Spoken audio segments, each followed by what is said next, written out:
नमस्कार। जनपक्ष में आपका स्वागत है। मैं हूं प्रियदर्शन। दोस्तों, आज एक नई किताब के साथ आपके बीच हूं। किताब है 11th आवर, सलमान रुश्दी की नई किताब, जो पिछले साल नवंबर में आई है, यानी 6 महीने पुरानी, अधिकतम बिल्कुल नई।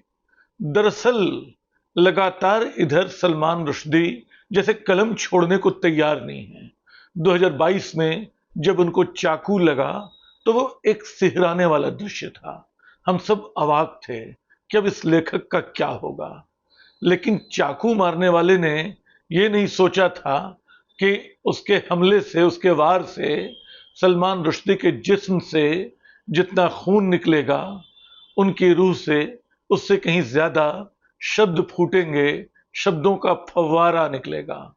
तो वैसे भी सलमान रुश्दी लगातार लिख रहे थे, लेकिन और उनकी किताबें आ रही थीं, लेकिन ये नई किताब बताती है कि 78 साल की उम्र में इस एहसास के बावजूद कि शाम ढल रही है, 11th आवर जो नाम है वो उसी का प्रतीक है। वो लगातार लिख रहे हैं।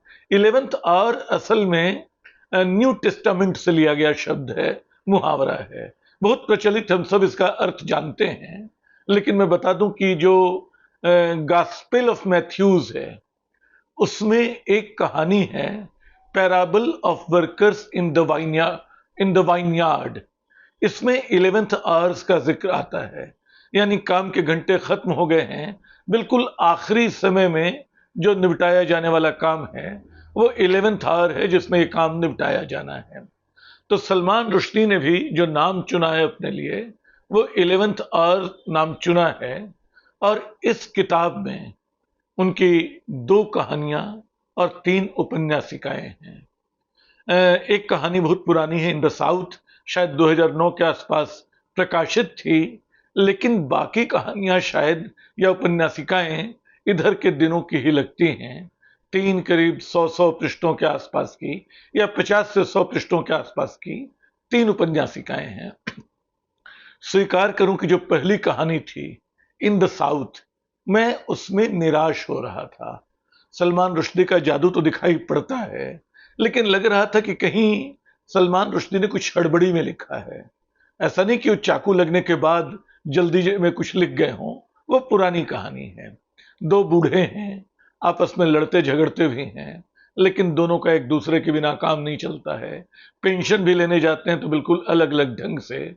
और उसी दौरान, मैं बहुत संक्षेप में बता रहा हूं, एक हादसा होता है जिसके बाद कहानी एक अलग मोड़ ले लेती है। तो ये एक कहानी है। और दूसरा, इसके बाद एक उपन्यासिका है जिसका नाम है द म्यूजिशियन ऑफ द कहानी। कहानी शब्द का इस्तेमाल उन्होंने किया है एक शहर के लिए। वो शहर असल में बॉम्बे है, जो मुंबई हो चुका है। और वो इस बात पर भी टिप्पणी करते हैं कि किस तरह शहरों के, जगहों के नाम बदले जा रहे हैं, पुरानी पहचानें मिटाई जा रही हैं, पुरानी स्मृतियों को खारिज किया जा रहा है। लेकिन इस कहानी में एक विलक्षण संगीतकार बच्ची है।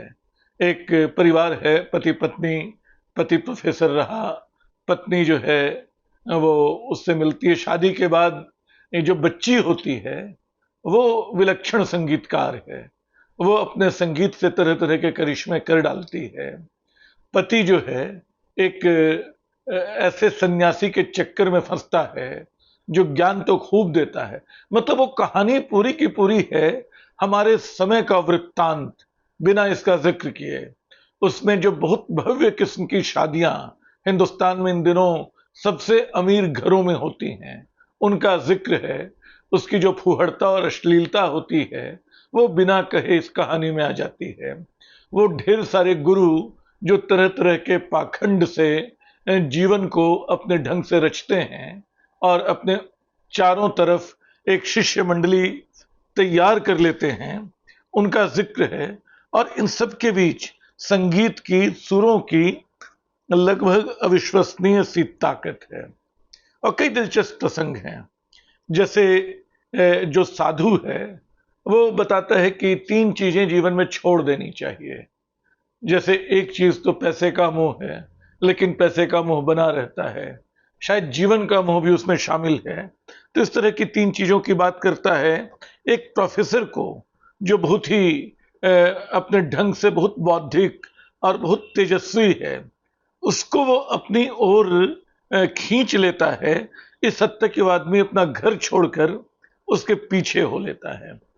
तो जगहों के बदलते नाम, एक बहुत भव्य शादी जिसमें अमीरी का भयानक दिखावा, और एक ऐसा धर्म गुरु जो सब कुछ को झांसे में रखकर एक नकली शब्दों की दुनिया बना रहा है, और एक संगीत, ये सब मिलके सलमान रुश्दी का जादू थोड़ा पैदा करते हैं। लेकिन तब भी मुझे थोड़ी अतृप्ति बची रहती है। तीसरी उपन्यासिका शुरू होती है, उसका नाम है लेट। लेट को पढ़ते हुए शुरू में तो मैं निराश हो जाता हूं। मैं पाता हूं कि ये कहानी तो जो हिंदी में या तमाम कहानियों में कई बार दोहराई गई है, एक मौत होती है, लेकिन जिसकी मौत होती है वो अपने शव को देख रहा है, वो उसकी आत्मा जीवित है और सारी चीजों को देख रही है। मगर इस बड़ी मामूली लगती शुरुआत के बाद जब सलमान रुश्दी अपनी मूल कहानी पे आते हैं, तब दिखाई पड़ता है कि उनका ब्रिलियंस कुछ अलग तरह का है।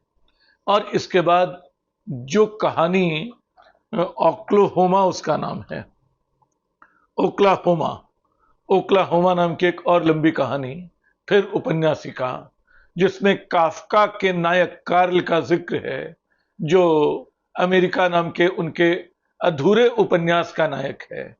वो आखिरी में ट्रेन में बैठ के जाना चाह रहा है। शायद मैंने वीडियो उस पर बनाया होगा, अमेरिका नाम के उस अधूरे उपन्यास पे, काफका के।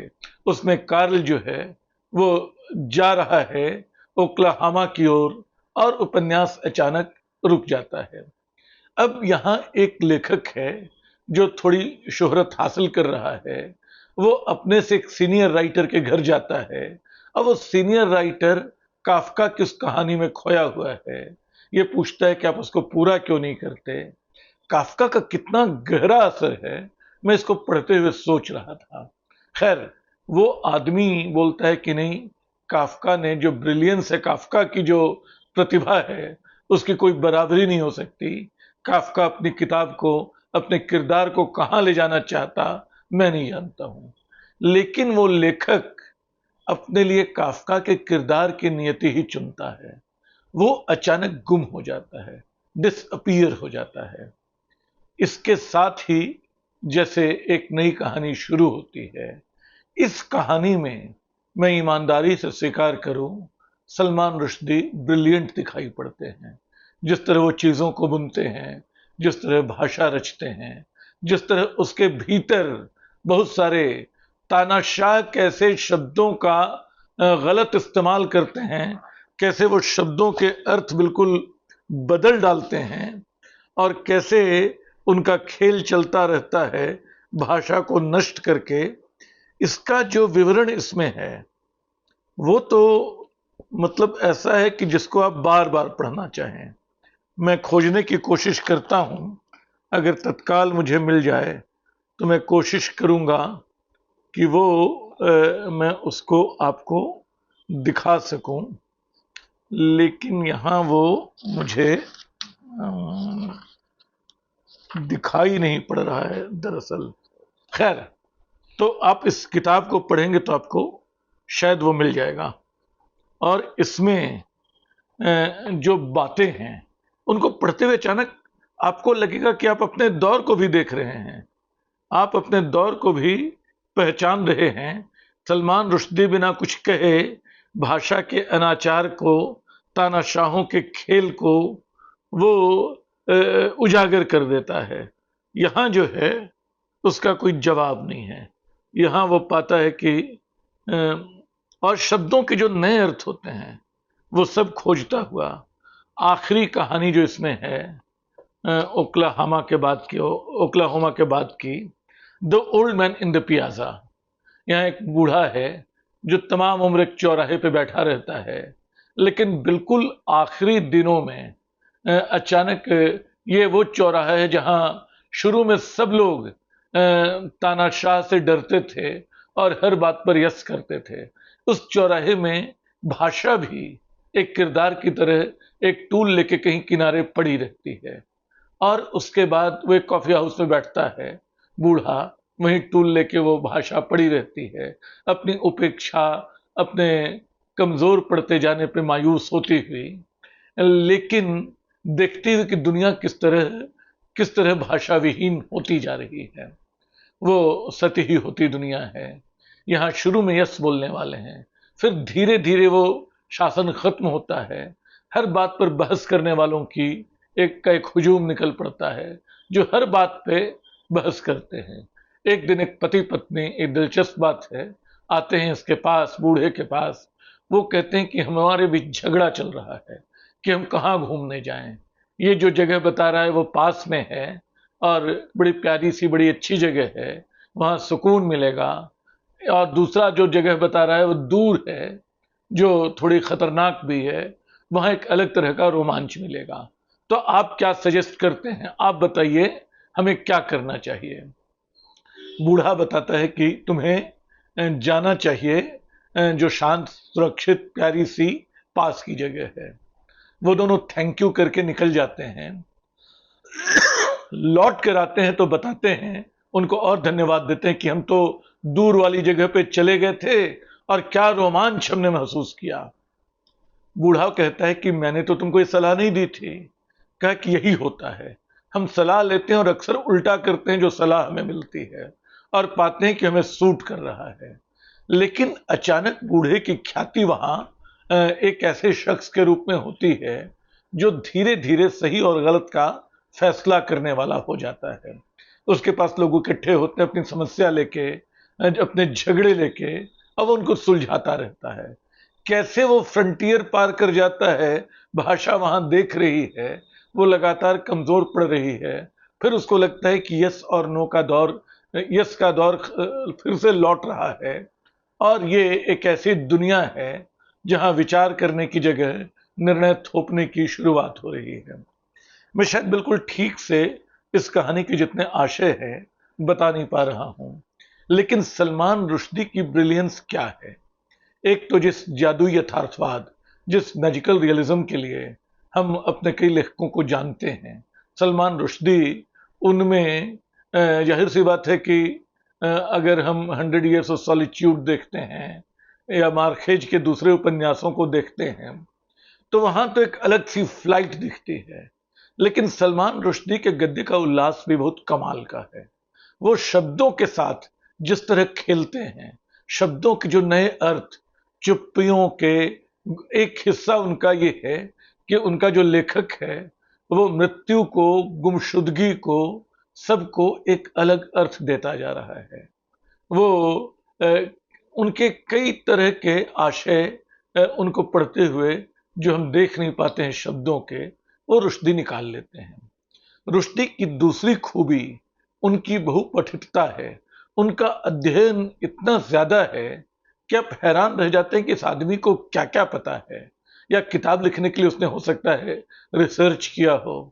लेकिन ये कमाल रुश्दी करते हैं कि इतना कुछ पढ़े होने के बावजूद और अपनी रचनाओं में उनको उद्धृत करने के बावजूद वो अपने ढंग से मौलिक बने रहते हैं। सलमान रुश्दी ऐसे मौलिक लेखक हैं, उनको पढ़ते हुए एक आध जगह मुझे याद आई मार्केज की, लेकिन ज्यादातर वो रुश्दी बने रहते हैं। यहाँ मुझे ख्याल आ रहा है कि रुश्दी ने जो शायद 2022 में छपी उनकी किताब थी लैंग्वेजेज ऑफ ट्रूथ, उसके एक लेख में इस बात का जिक्र किया है कि कैसे वो मार्केज के नाम से, गैब्रियल गार्सिया मार्केज के नाम से अपरिचित थे, और उनके एक दोस्त ने कहा कि तुरंत जाकर अगला काम तुम ये करने वाले हो कि 100 ईयर्स ऑफ सॉलिट्यूड खरीदने वाले हो। वो खरीदते हैं, पढ़ते हैं, और उसके बाद वो कहते हैं कि उनके जीवन और साहित्य की समझ किस तरह बदल गई। उसी लेख में वो बताते हैं कि उनकी कोई मुलाकात कभी अलग से हो नहीं पाई मार्केज से, लेकिन फोन पे एक बार लंबी बात हुई थी। खैर, तो रुश्दी को पढ़ते हुए हम इस दुनिया को इसमें मतलब उसमें बहुत सारी चीजें हैं। लेट में जो कहानी है, एक प्रेत है जो एक बच्ची से, एक लड़की से बात करता है। वह अकेली लड़की जो उसको देख पाती है और वो अपने अकेलेपन में महसूस करती कि वो भी एक प्रेत है। ये प्रेत जो है, इसके हिस्से एक प्रतिशोध बाकी है। वो प्रतिशोध लेना है उसको वहां का जो प्रोवोस्ट है उससे। तो कैसे ये कहानी विकसित हो रही है, किस तरह मोड़ लेती है, कई बार आप इससे कन्विंस नहीं होते हैं, लेकिन तब भी उसका कोई जादू आपको जकड़े रहता है, क्योंकि आप पाते हैं कि कुछ ऐसा मिलता है, कुछ ऐसा मिल रहा है जो किसी दूसरे लेखक के पास दुनिया को देखने के लिए, शब्दों को देखने के लिए नहीं मिलेगा। इस पूरे संग्रह पे ये सच है कि बुढ़ापे की सांझ की छाया है। नासिर काज़मी का एक शेर मुझे याद आता है, इस इन गलियों में किसे ढूंढोगे नासिर, चलो अब घर चले दिन जा रहा है। तो जाते हुए दिन का ख्याल, आती हुई आते हुए अंत का की पदचाप जैसे पूरे संग्रह में है, लेकिन वो उदास और मायूस करने वाली बात नहीं है। वो नई रोशनी में एक नए ढंग से, और इस बात की फिक्र भी है कि जो हमारे शब्द हैं किस तरह तोड़े मरोड़े जा रहे हैं, हमारी भाषा किस तरह हमसे छूट जा रही है, जो कभी बड़ी जटिल, बड़ी सूक्ष्म, दुनिया को नए अर्थ देने वाली थी, कैसे हम उससे छूटते जा रहे हैं। तो सलमान रुश्दी की किताब आप जरूर पढ़ें, द 11th आवर, या जरूर पढ़ने जैसा रिकमेंडेशन तो करना मुझे पसंद नहीं है, लेकिन मैंने पढ़ी और मुझे लगा कि आपसे इसे साझा करूं। शुक्रिया।